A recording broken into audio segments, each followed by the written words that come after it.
മോനെ ഇതെന്തൊക്കെയാ ബിസിനസ്സിലുള്ളത്? എന്തൊക്കെയാ ബിസിനസ്സിലുള്ളത്? എന്തൊക്കെയുള്ളത്? പൈനാപ്പിള് അല്ലേ? അടിപൊളി. എന്താ നിങ്ങളെ പേരെന്താണ്? എന്താ മോന്റെ പേരെന്താ? ഷെമി. ആരൊക്കെ? രണ്ടാളും ഷെമീർ തന്നെ. കാറും കൊണ്ടൊക്കെയാണ് വന്നത്? അതെ, അത് ശരി, അങ്ങനെ വന്നതല്ലേ.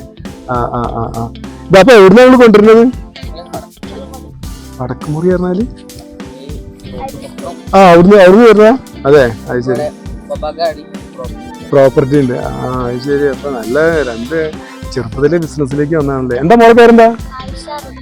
ആയിഷാറിത. മോന്റെ പേര്? ഷമീല്.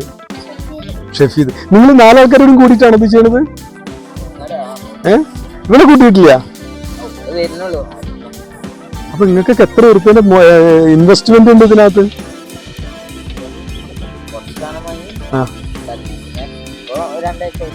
രണ്ടാഴ്ചയായിട്ടില്ലേ? അത്യാവശ്യം കച്ചവടം. ഇപ്പൊ സീസൺ സമയമാണോ? ഇപ്പൊ ഇത് സീസണാ? നാളെ അല്ല കച്ചവടത്തിന്റെ ദിവസമാവും അല്ലേ? എത്ര രൂപ കച്ചവടം ചെയ്യാം ഏകദേശം? അതെ, ശരിയാവും. കുറച്ചുകൂടി സാധനങ്ങളൊക്കെ വെച്ചിട്ട്, ഇത്രയും നല്ലാതെ കുറച്ചുകൂടി സാധനങ്ങളൊക്കെ വെച്ചിട്ട് ചെയ്യുന്നത് നല്ല വൃത്തിയായിട്ട്. കാരണം എന്താ വെച്ചാൽ ഞാനത് പറയാൻ കാരണം എന്താ വെച്ചാൽ ഇപ്പൊ ഈ നമ്മൾ ബീച്ചിലൊക്കെ, കോഴിക്കോട് ബീച്ചിലൊക്കെ ചെന്നിട്ടുണ്ടെങ്കിൽ ഇതിന്റെ ഒരുപാട് വെറൈറ്റീസ് കിട്ടും. അവർ നല്ലോണം കച്ചവടം വരുന്നതാണ്. അപ്പൊ അവർക്കത് ഈ ഇതില് പെട്ടെന്ന് പിടിക്കാൻ വേണ്ടി ഒരു ബാറ്ററിന്റെ ആസിഡ് പോലത്തെ സാധനങ്ങൾ യൂസ് ചെയ്യുന്നുണ്ട് എന്നുള്ളൊരു പരാതിയില്ല. അപ്പൊ അതൊന്നും ചെയ്യാൻ പാടില്ല. വൃത്തിയായിട്ട് നമ്മൾ പടച്ചോണ്ട് വിശ്വസിക്കുന്ന ആൾക്കാരല്ലേ, അപ്പോ അതിന് നിരക്കാത്തൊന്നും ചെയ്യാൻ പാടില്ല അല്ലേ? കുട്ടികളാണ്, ബിസിനസ്സാണ്, ലാഭം ഉണ്ടാക്കണം. പക്ഷെ അത് നേരായ മാർഗത്തിലായിരിക്കണം ലാഭം ഉണ്ടാക്കുന്നത്. ഇതിനെത്രയാണ് നിങ്ങൾ ഈടാക്കുന്നത്? 10 റുപ്യ. ഇതാ 5. ഓക്കെ. എന്നിട്ട് ഇതിനകത്ത് ഉണ്ടായി ഒരു സാധനം എടുത്ത് നോക്കട്ടെ, എങ്ങനെയുണ്ട്, ടേസ്റ്റ് ഉണ്ടാകുന്നത് നോക്കട്ടെ. നിങ്ങൾക്ക് ആർക്കെങ്കിലും എന്റെ വക വേണോ? നിങ്ങൾ കഴിക്കാറില്ലേ? കഴിക്കോ? അത് നിങ്ങൾ നമുക്ക് വേണ്ടി മാത്രമേ തരുന്നേ? അല്ല. മോന്റെ പേരെന്താ പറഞ്ഞേ? മിൻഹാജ്. എന്താ പഠിക്കുകയാണോ?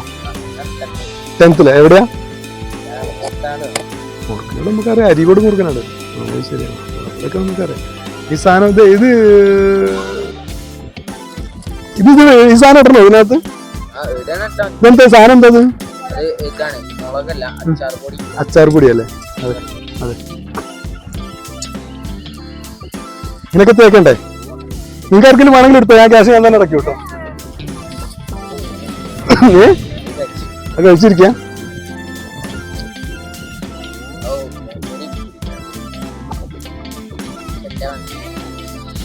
കൂടുതല കുഴപ്പമില്ല കേട്ടോ, നന്നായിട്ടുണ്ട്, അടിപൊളിയുണ്ട്, സൂപ്പറായിട്ടുണ്ട്. 10 റുപ്യക്ക് കുഴപ്പമൊന്നുമില്ല. കാരണം നമ്മളിപ്പോ ഒരു മഞ്ചൊക്കെ വാങ്ങി കഴിക്കണത് 5 രൂപ. ഇതിപ്പോ യാതൊരു അപകടവും ഇല്ലാത്ത നല്ല സാധനം, നല്ല നാച്ചുറൽ ആയിട്ടുള്ള പ്രകൃതി ദത്തമായ സാധനമല്ലേ ചെയ്യണത്. കുഴപ്പമൊന്നുമില്ല. പക്ഷെ നിങ്ങൾക്ക് ഇത് മാത്രമല്ലാതെ ക്യാരറ്റ്, അതെ, പിന്നെ കുടിക്കാനുള്ള വെള്ളം കൂടി ചെറിയ ബോട്ടിൽ വെക്കുക. വേണ്ടല്ല, എനിക്ക് വേണ്ടിയിട്ടല്ല ഞാൻ പറഞ്ഞത്. എനിക്ക് വേണ്ടി ഞങ്ങൾ വെള്ളം നിങ്ങൾക്ക് ഇതിന്റെ കൂടെ പോകണം. കാരണം മിക്കവാറും ആ കയറ്റെല്ലാം കയറിയിട്ട് ഇവിടെ എത്തുമ്പോഴേക്ക് വെള്ളം കുടിക്കാൻ ദാഹിക്കും. കാരണം ഒരു 5-8 ആൾക്കാരുണ്ടെങ്കിൽ ഈ 8 ആൾക്കാർ കൂടിയുള്ള വെള്ളം കൊണ്ടുവരാൻ എന്തായാലും പറ്റില്ല. അപ്പൊ അതിൽ ഒരാൾക്കെങ്കിലും വെള്ളം വേണ്ടി വരും. പിന്നെ ആ വെള്ളത്തിന് വലിയ ലാഭമൊന്നും ഉണ്ടാവില്ല, മറ്റേ കുപ്പിവെള്ളത്തിന് വലിയ ലാഭമൊന്നും ഉണ്ടാവില്ല. എല്ലാവരും നല്ലത് വല്ല സോഡ ഇതൊക്കെ ആയിട്ട് ഇങ്ങനെ കുറച്ചും കൂടി ഇവിടെ തന്നെ ചെറിയൊരു ടെന്റൊക്കെ കിട്ടിയാൽ നല്ല സ്പേസ് ആട്ടോ. നിങ്ങൾക്കും ഇത് എല്ലാവരും കാണാനും എല്ലാവരും പരിചയപ്പെടാനും അല്ലെങ്കിൽ ഈ സ്ഥലം ആസ്വദിച്ചിരിക്കാനും പറ്റുന്ന, നല്ല കാറ്റൊക്കെ കിട്ടുന്ന നല്ലൊരു കോർണറാണല്ലോ. അതുകൊണ്ട് ചെറിയൊരു ഷെഡ് പോലെ, അല്ലാന്നുണ്ടെങ്കിൽ ടൗണിൽ കുട വാങ്ങാൻ പറ്റും. വലിയ കുട വാങ്ങാൻ പറ്റും. അപ്പൊ ആ കുട വെച്ചിട്ട് അവനുമ്പോ വിട്ടുന്ന നല്ല വിഷ്വലും കിട്ടും, നല്ല പെട്ടെന്ന് നല്ല കാഴ്ചയും കിട്ടും. എന്നിട്ടൊരു ടേബിളും കൂടി വെച്ചാൽ വൈകുന്നേരങ്ങളിലോ ഞായറാഴ്ചകളിലോ മാത്രം നിങ്ങൾ ഇരുന്നാൽ, സ്കൂൾ പഠിത്തം ഒഴിവാക്കിയിട്ടൊന്നും ഇതിന് നിൽക്കരുത്. Very good. ശനി ഞായർ മാത്രം നിൽക്കുക.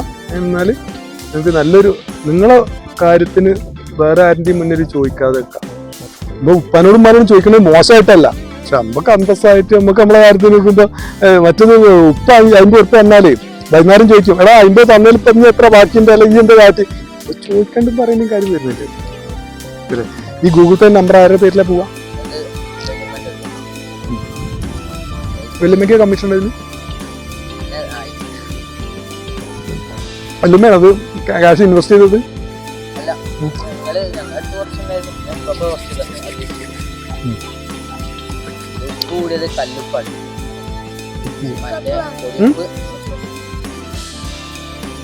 ഞാൻ അത് വാങ്ങിയത് നിങ്ങളെ പ്രോത്സാഹിപ്പിക്കാൻ വേണ്ടിയിട്ടാണ്. ഞാൻ ഈ സാധനം അങ്ങനെ വാങ്ങി കഴിക്കാറില്ല, എന്നാലും എനിക്ക് ഭയങ്കര ഇഷ്ടപ്പെട്ട ഒരു സാധനം. ഷുഗറും പ്രഷറും കാര്യങ്ങളൊക്കെ ഉണ്ടാകുമ്പോൾ അങ്ങനെ കഴിക്കാറില്ല. എനിക്ക് ഭയങ്കര താല്പര്യമില്ല. കുട്ടികളുടെ ഒക്കെ ഒരുപാട് കഴിച്ചിരുന്നതാണ്. ജീപ്പ ചെയ്യട്ടെ, 10 അല്ലേ?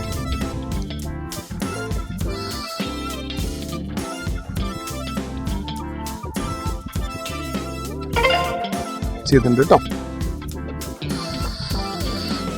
അപ്പോൾ എല്ലാവർക്കും നല്ലൊരു ആശംസകൾ നേരെയാണ്. അടിപൊളിയായിട്ട് ബിസിനസിന്റെ ഒരു തുടക്കമാവട്ടെ. ജീവിതത്തിൽ വലിയൊരു അംബാനിയോ അദാനിയോ ഒക്കെ ആയിട്ട് നിങ്ങൾ മാറട്ടെ. Okay okay, thank you.